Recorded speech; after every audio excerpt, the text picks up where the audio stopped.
In today's video, I'm going to teach you how to choose between Cloudways and Rocket.net and set up the right hosting path for your website. Let's begin with the big picture. These two platforms may both be premium hosting solutions, but they are built very differently.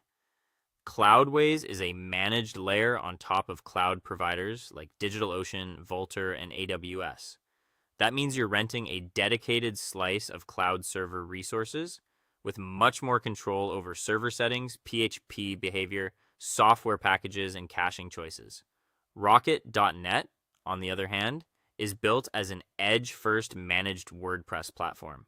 It places your site in front of a large global delivery network and handles the technical tuning for you, so you don't need to manage low-level server settings yourself.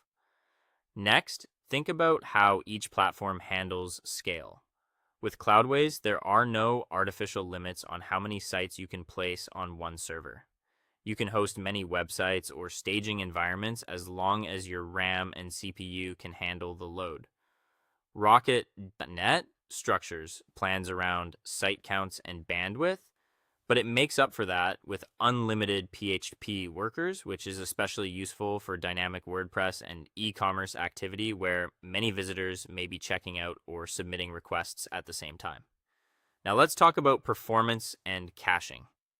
Cloudways uses its Thunderstack setup, which combines Nginx, Apache, Varnish, and Memcached at the server level.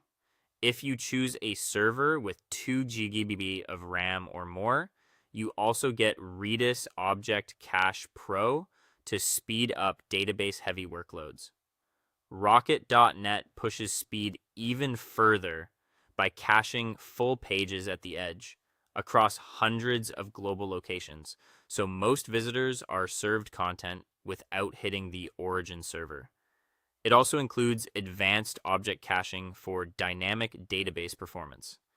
If Cloudways sounds like the better fit, open your Cloudways dashboard and click Launch Now. Choose the latest WordPress or application optimized blueprint.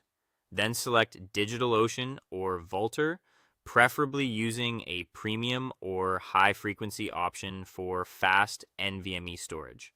Set the server size to at least 2 GB of RAM. Choose the data center closest to your audience and launch the server. If you prefer simplicity and maximum hands-free speed, log into Rocket.net and deploy a new WordPress site. The process is much faster and more streamlined, with built-in security, routing optimization, image optimization, and responsive support included by default. After that, if you're using Cloudways, open your application panel and go to Domain Management. Enter your live domain and set it as primary. Then go to the SSL section, enter your admin, email, and domain, and install the certificate so your site is protected with HTTPS. Finally, review everything before going live. Check your server or site labels, confirm your firewall and security settings, and look over your resource usage graphs to make sure CPU and memory are healthy. Once that looks good, you're ready to move forward with confidence. Thanks for watching, and I'll see you in the next one.